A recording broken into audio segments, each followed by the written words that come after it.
The global economy depends largely on maritime trade.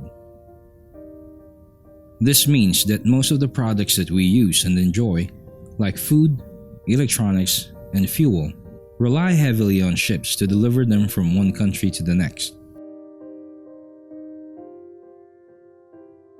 But of course, ships are not self-sustaining, and as such, also require a lot of support from the shore. Fuel, provisions, spare parts, and manpower, they all have to be delivered on board in order to keep the ship running. Obviously, this can only be done while the ship is in a convenient port, and there is no port much more convenient than Singapore.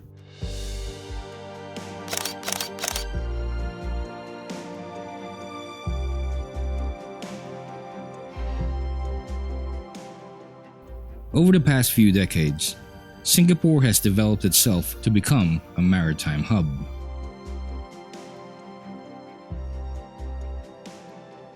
Conveniently located at the eastern end of the Malacca Strait, where there is a heavy traffic of ships crossing to and from Asia, it transformed itself into a one-stop shop where ships could resupply.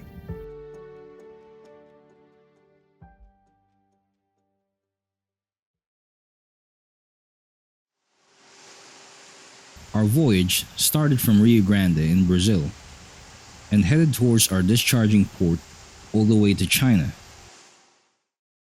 And after 33 days of crossing the Atlantic and Indian Oceans, our fuel and food supply was almost depleted. It is for this reason that we made a short stop at Singapore anchorage. It's 1:30 in the morning and we just arrived here at the anchorage area in Singapore, and we're just waiting for the bunker barge to arrive.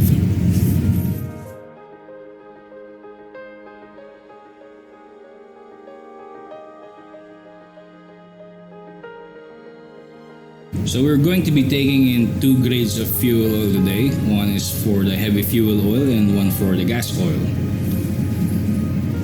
Although Singapore is perhaps the most convenient port for ships to resupply, it is in no way convenient for the crew members. The gas oil barge is already alongside, but unfortunately the heavy fuel oil barge is also coming in a few minutes. So this operation is going to be very hectic because we're going to take in the fuel both at the same time. Singapore is also a convenient port for crew change. And for this call, a good number of our crew members were due to sign off. We're also having a crew change here. So the on-signers are now alongside and they're boarding right now.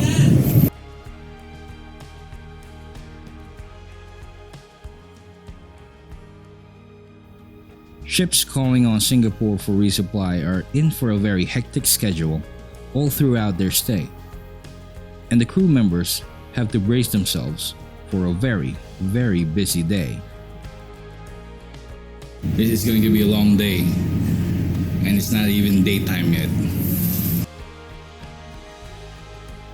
For this bunkering operation, we were scheduled to take in around 150 tons of gas oil and about 1,200 tons of heavy fuel oil.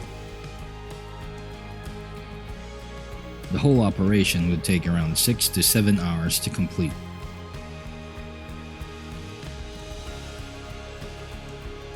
So we have just finished with the gas oil and the barge has already cast off. Now it's time to take in the provisions. We spent 33 days of navigation across the Atlantic and Indian Oceans, which means we've already gone through all our fruits and green vegetables, and our remaining stock of meat and fish has been in the freezer for quite some time.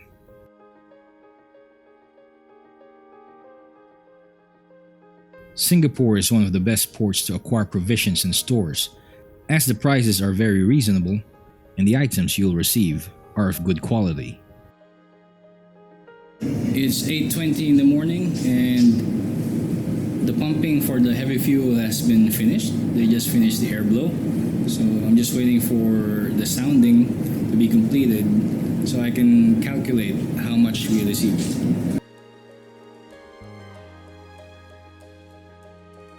Over the years, there has been a lot of issues with regards to bunkering in Singapore. But in the past few years, there has been great improvement with regards to fuel quality and quantity. For this bunkering operation, we had no quantity disputes with the barge.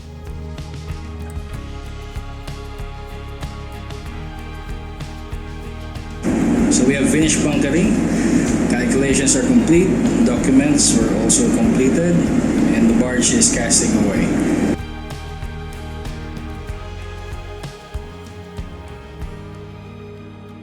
After securing everything we needed to continue our voyage, the last thing on the agenda is for the off-signers to disembark. Prior to disembarking the ship, the off-signers reported to the captain to receive their documents and also to claim a part of their final wages. After all the formalities have been settled, it's time for them to disembark. As our ship was at the anchorage area, disembarking the vessel was done by means of a service boat, which the off-signers will board by climbing down the pilot ladder. As they went down one by one, I took the opportunity to bid them farewell. They were good guys, and it would surely be a pleasure to work with them again in the future.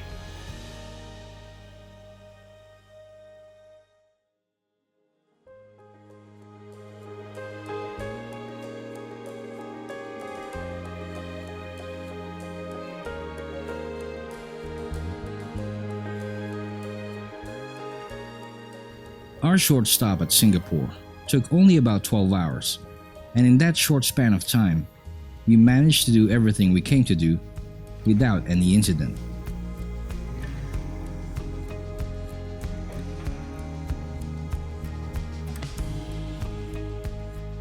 And as the off-signers waved goodbye to us, we who were left on board must also start our preparations to get the ship underway.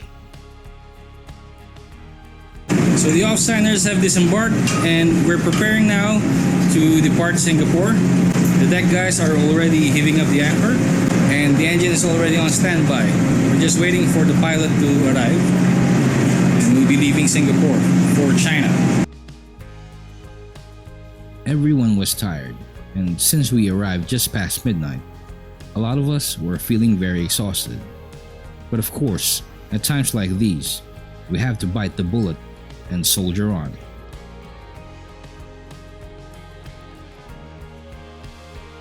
It would still take us a few hours to maneuver the ship until we reach open sea.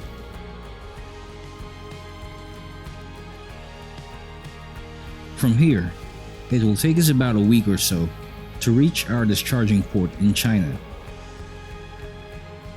We have full tanks of fuel, a fresh supply of food and spare parts, and a new set of crew members to work alongside with as we continue on our journey.